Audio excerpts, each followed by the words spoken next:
Okay, so everybody, this is a question and answer section. So, so anybody can get us started. I got a question.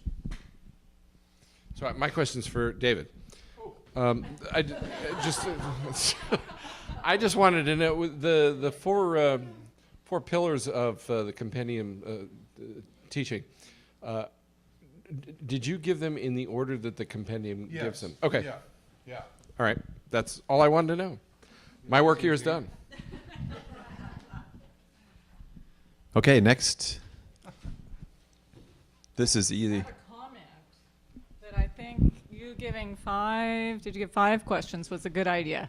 Thanks. To have that kind of selection and that many ways that you can touch someone in that intellectual, all the different areas that you listed out there. It's a good idea to have that.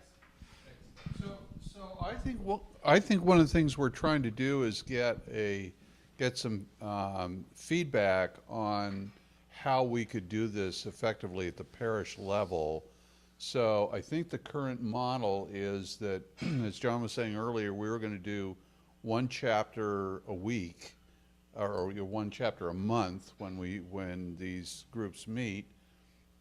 There'd be something like a 15 or 20 minute presentation, a time for discussion. And so, one of the things we talked about was we're going to try to video these things, but do you think it's important, for example, to have a real life human being who's doing the presentation and kick off the discussion? Or would it be effective if you had Mark's presentation on tape, videotape, and you hit the play button and then have somebody lead a discussion afterward? I've been part of a lot of groups like this, and most of them included a lot of homework, that you had to come to the meeting prepared, having read chapter 1 of the compendium. And as a mother of several children, that was a difficulty for me. I always went to the class, and I always kind of sort of knew what was being discussed, but hadn't prepared for it. That makes you Catholic. Yeah. Can you come up and what we're going to need to do to capture this actually is this mic. because we only have 1 mic. No, because there's only 1 mic that's routed to the camera. I think it would. You think it would work there? They would be able to hear it. Well, yeah, I know they can't pick it up. What's going to have to happen is, since the panel has asked Come you around a that way. Okay. and what you can do So is where's the answer? you can. That would be the hot seat right there. Okay. And Hot seat. so If there's a camera If over there's there. a question, come in here and have a But I don't have to look at the camera. no, you don't have to look at the camera. But you can answer David's question. We'll be investing Which is in an awesome drones soon, so they'll just be able to. But we That need would it. be convenient. We need to capture your answer because here's why. On the panel alone, who here has children, right? Raise your hand. Right, and how many have more than 1 child? 2, 3, 4, okay? 5. All right, so what I'm saying is, we get it. There are lots of challenges. Okay. What I'm saying is there are lots of demands on your time already, and they're all vocations, are they not? Your job is a vocation. Your being a mother is a vocation. Being a husband is a vocation, right? Being a wife in your case is a vocation. In each one of those children, and how many children do you have? 9.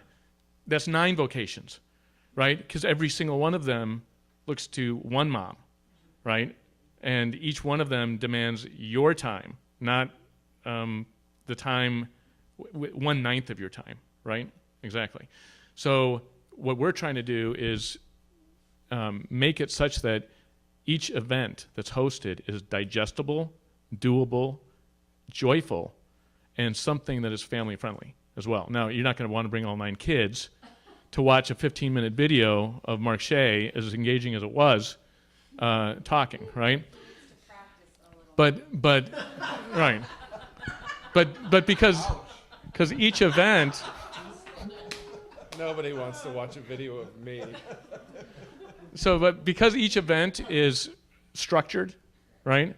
If you just come knowing what the topic's going to be, if you just come, you're ahead of 99.9% of the rest of your parish, right? Showing up is a huge piece, right? And then the other piece of it is being engaged in the moment while you're there. It's going to begin with a mass. So the nice thing is not to be cynical about this, but you've knocked mass out of the way for the weekend, right? Because you're not going to... That's right, it will satisfy the Sunday obligation. Exactly. It satisfies the Sunday obligation. So it's something that it's not taking more of your time, it's enhancing the limited amount of time that you already have. That's the intention. So coming and doing homework is not the intention. The intention is to learn about something that, quite frankly, hardly any of us knew anything about before we even started this organization, before he started this organization. And so, and your response to it is encouraging, and we're in a growing year, right? This is all building, right? So small bites, structured, hopefully video or standardized, because then we're teaching truth as given by God's church in a standardized way so that facilitators can't go off the farm. Because part of the issue that we have with all the different ministries, and this is something that Sophia and I and our table were talking about a little bit, is it's so easy to politicize any single one of these issues, right? And the church is about transcending politics. It's about transcending Caesar and bringing Christ into everything that we do, to include the civic realm, right? So having teachers like Mark Shea and David DeWolf and Sid and Sarah Bartel and a long list of very dignified and people with honorifics attached to their name and everything, it makes it concise and something that allows the leaders to facilitate the discussion, right? So then when someone goes off the beaten path, well, that's great that someone in your group can go off the beaten path, certainly, but the rest of the group can help corral the person, whether they're coming from the Fox News perspective or the other side, and then help focus the discussion again on the Catholicity of the teaching, not the Caesar variation of the teaching. Okay, now go ahead. Okay. So the question was, should there be a live person doing the presentation, or could it be a video presentation? And my request would be that it be not just a video presentation of Mark Shea giving his presentation, but that it would also be a PowerPoint presentation with bullet points. And that PowerPoint presentation with bullet points and maybe the video also would be given to the group leader ahead of time so that she would be prepared and could make copies for her whole group or his whole group or their whole group. And Let me answer your okay. Good question.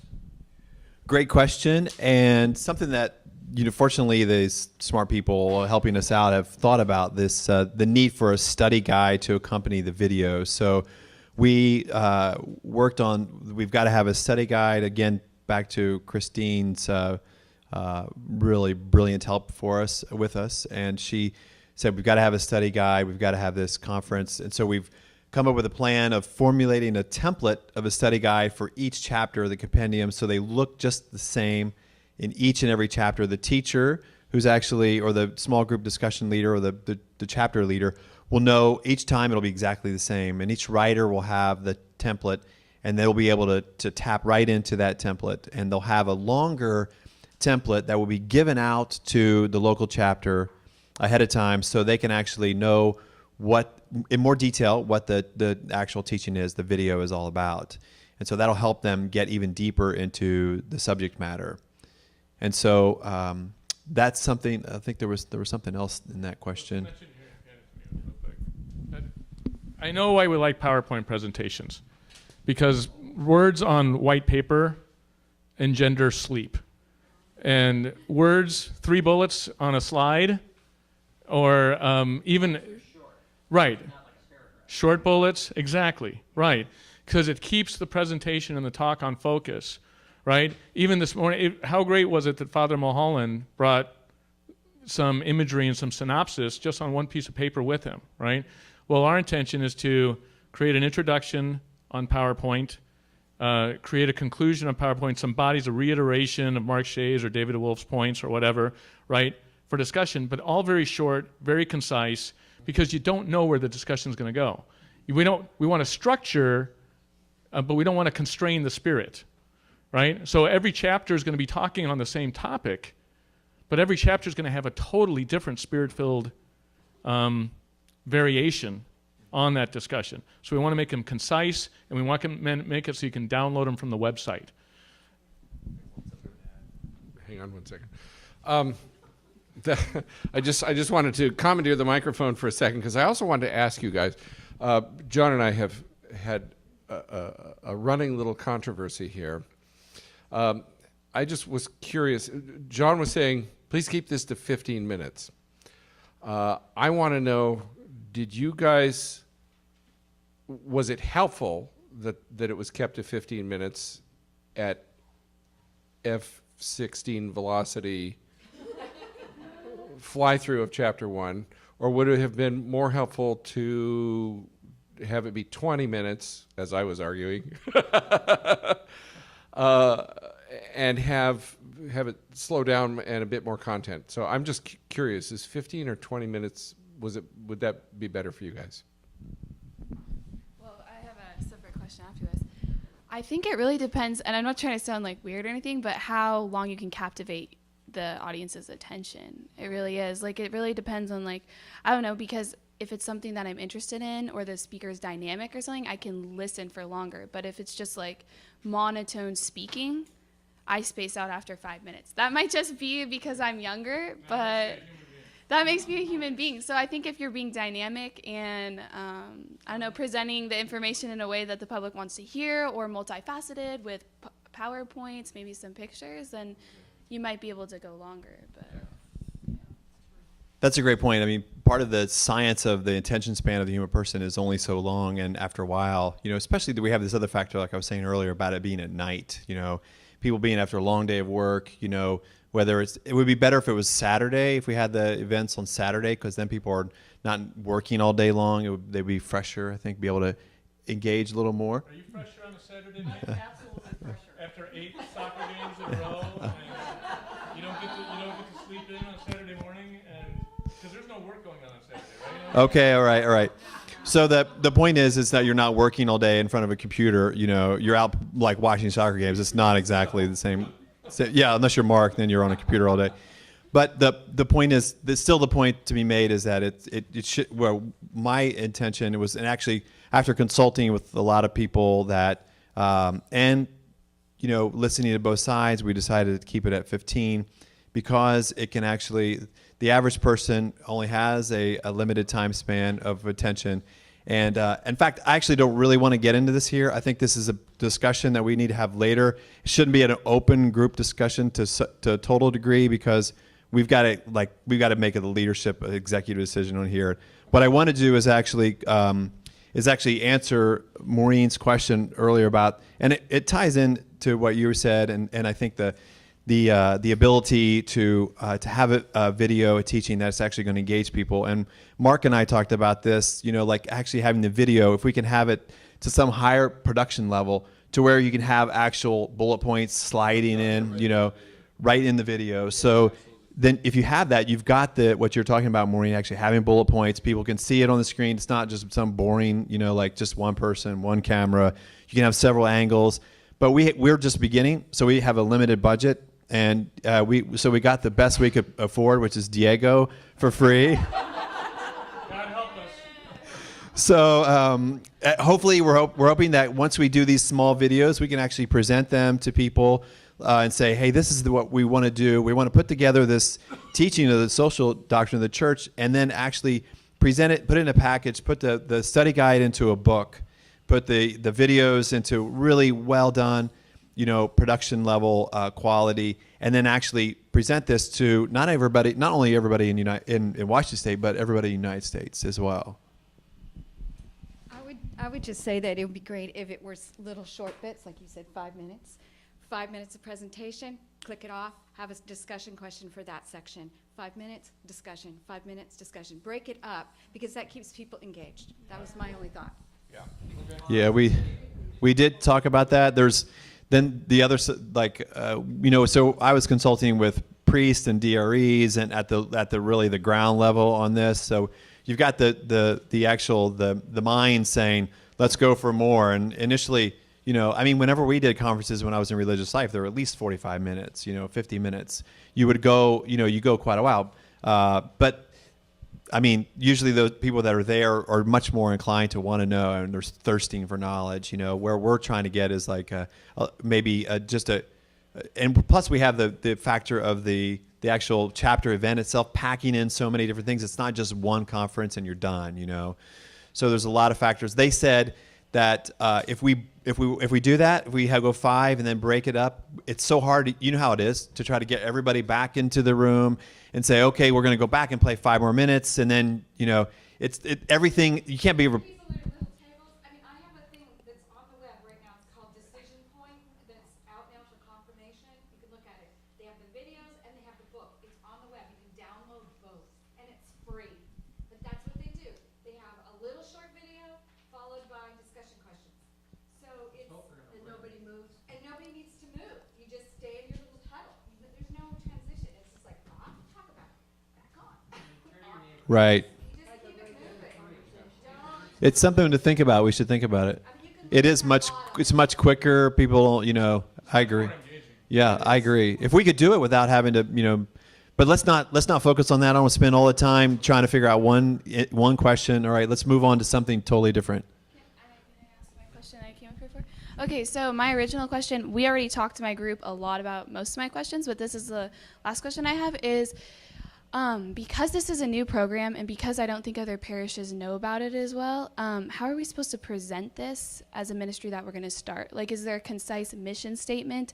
And is there, I thought a diagram or something to demonstrate what this ministry does would be helpful, or some way to just, because this whole thing, like I said, is really all encompassing. And so some way to specify it, and narrow it down would be really helpful. And then presenting it to the priest and being able to be like, I want to start this ministry because of X, Y, and Z, and this is how it'll help. And so maybe a way to help with that would be great. So it just so happens that we have that essentially what you're asking for in development. The first thing that we want to provide every single person in here with is a letter to take to your priest that says exactly what our mission is, how we're going to do it, why it's important, right? The response we've gotten. And we're asking that priest for some specific permissions. One of the permissions is the ability to host a chapter meeting in your parish at some given future date. Requesting that priest to preside over a mass at his parish at some given future date, right? And the ability to list this priest as in support of the Vocare mission on our website when we've got the Vocare website up and doing what it's supposed to be doing. It's up, and it's going to become more and more informative over the coming weeks. So that's article number 1, right, is you want to be able to walk in and give your youth pastor, your senior pastor, something to work with, right? The second piece is this, is our website is going to be moving over the next several months dramatically to that piece that calls about uniting, educating, and engaging. And the engagement part is going to be in this, is the mission statement is going to be clearly depicted on there. The vision statement is going to be clearly depicted on there. Who we hope to unite, right? And so, Sophia, one of the questions you asked was, are we in addition to a ministry, or are we sort of augmenting a ministry? And I think what our table came up with was, what we're actually doing is synergizing ministries, right? All the ministries within the various churches have become politicized for one reason or another, because all the social justice teachings can be so easily politicized, right? And so the social justice typically in one parish represents a certain end of the political spectrum. Respect life is another piece of it. The St. Vincent de Paul is yet another piece. And what we see Vocare doing is coming into a parish, establishing a safe place for all these ministries to come to and learn about the Christ centricity of Catholic teaching. And the way I put it is there's Christ centricity and then Caesar centricity. And a lot of these ministries have put Caesar at the center of how they view Christ's role in the public square. And what we're trying to do is bring Christ back to the center of it all, and the individual ministries then would be invited. And we might be one day, the Vocare chapter for one chapter's work in a month might be augmenting what social justice is already doing with feeding the poor. And another month, they might say, hey, we're going to be joining St. Vincent de Paul's chapter later on this week, and we're beginning collecting goods for the homeless.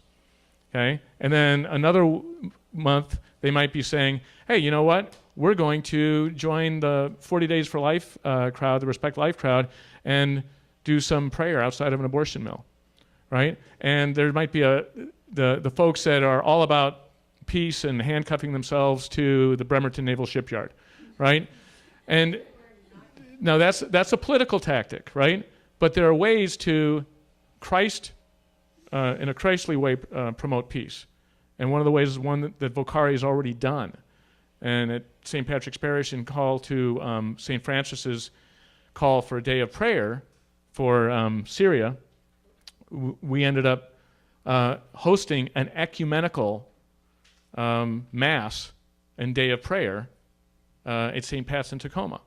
So there are ways to touch on to hit all these ministries, synergize these ministries, and actually draw more people to these different ministries. And that's what Vocare's, that Unite piece is all about. Did that answer it? Good job, Diego. Other questions? Questions? Yeah, Come on up. go ahead.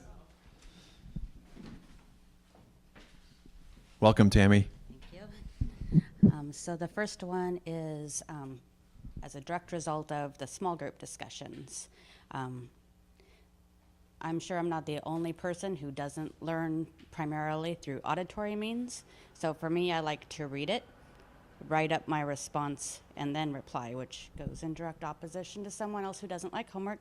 And I understand I don't have 9 kids and all my kids are grown.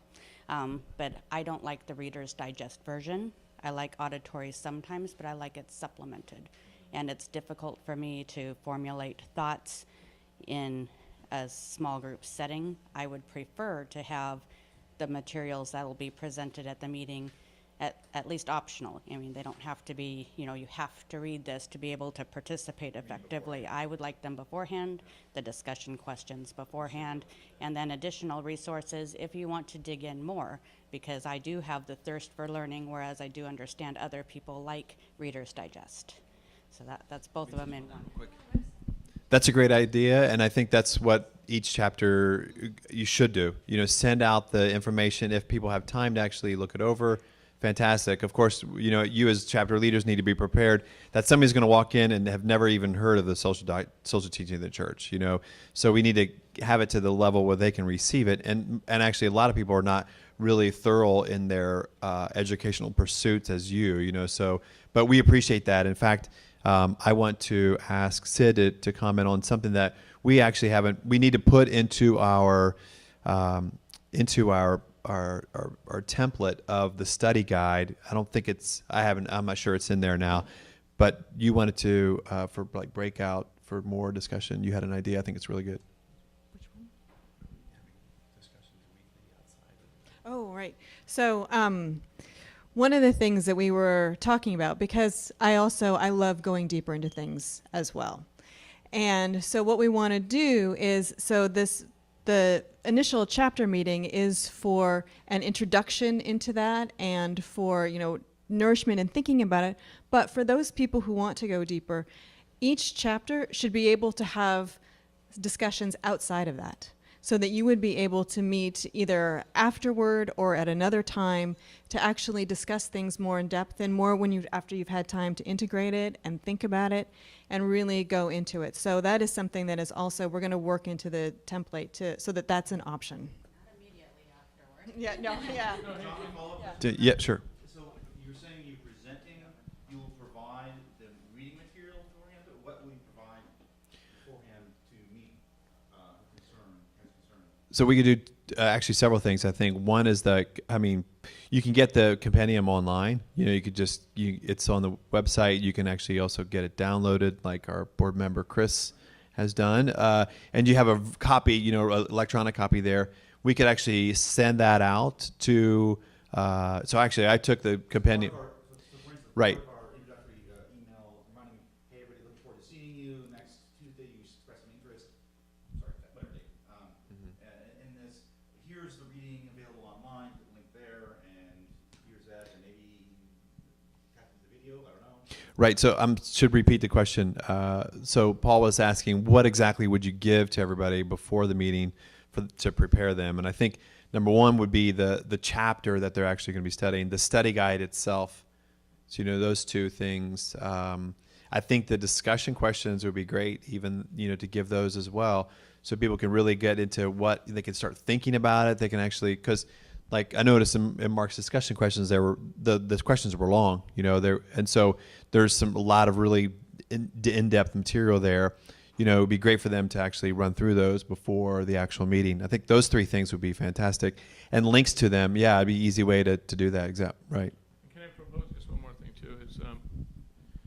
So one of the things that I found really helpful in the ministry that we run, and it's all volunteer, right?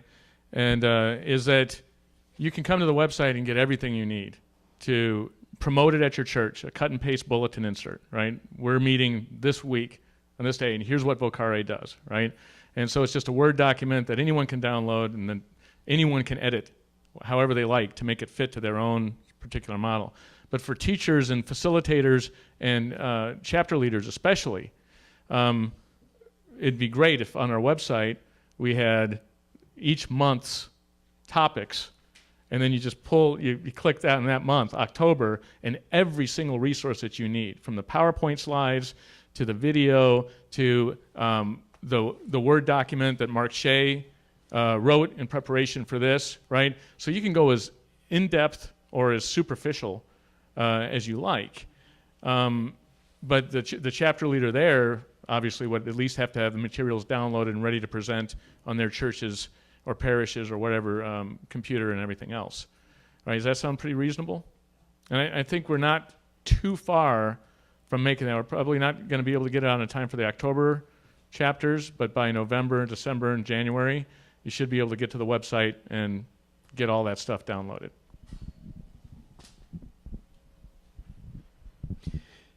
Does anybody have questions about precisely like how to, I'm curious about it, just thought came to mind, how to grow a chapter? Yeah, Jim. Well, you can repeat this. A comment. It came up in our small group that the most important thing to do is to personally invite people. With your invitation, they will come. If it's just a bulletin bullet, they may not come. But you need to fan out and have people invite people personally.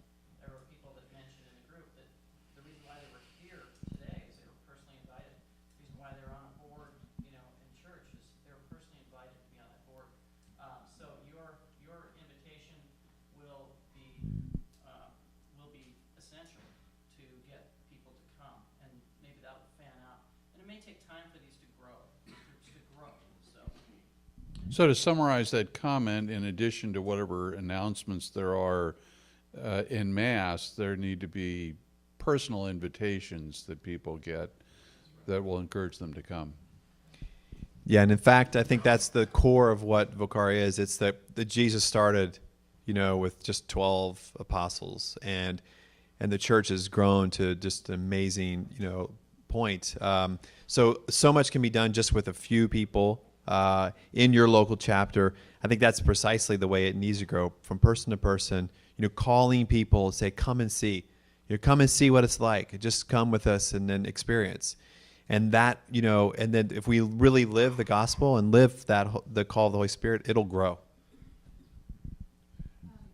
And I think too, we were sort of talking about how sometimes, in a parish it can be the same old families, or same old people, who are so comfortable working with each other, and it's all so familiar from that group perspective, and then also from anyone who's sort of had a thought, but they're not really confident enough to go and show up at the meeting, how to have it be attractive enough, the fun part, and empowering enough that you can grasp onto a piece of the Catholic teaching and then go out and live it is so enticing.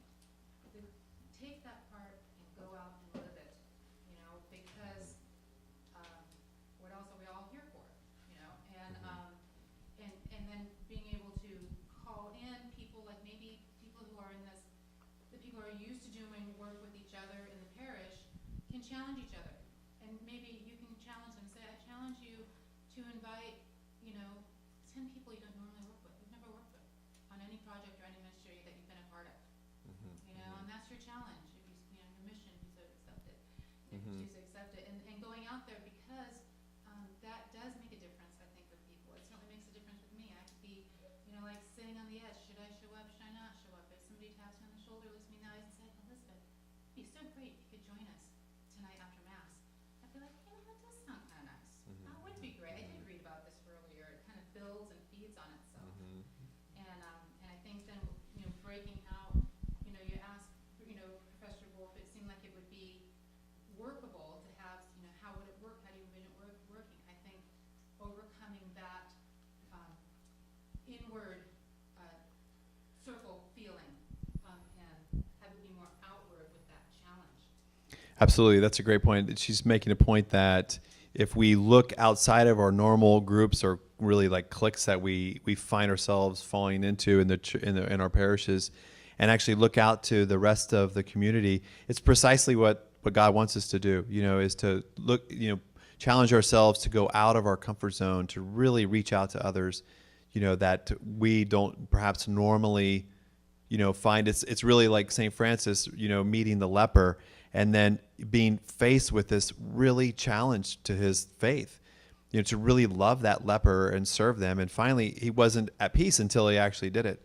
I think the same way the church, really needs to respond to that, the other people around them. And the neighbor very often that Jesus talks about in the gospel is someone sitting next to us at church that we never talk to, and that God wants us to reach out to, And so your point is really well taken, that we have to. In fact, it's been a great, source of growth for Vocare in actually reaching out to all the groups within the parish and saying, you're invited. We want you to be a part. And then when we do that, obviously people feel invited. They feel part of what we're doing. And then it really brings about this unity and growth. It's a great point. Thanks. I think we need to transition into, so that ends the group discussion, Q&A. We have to then do our final talk by Sid.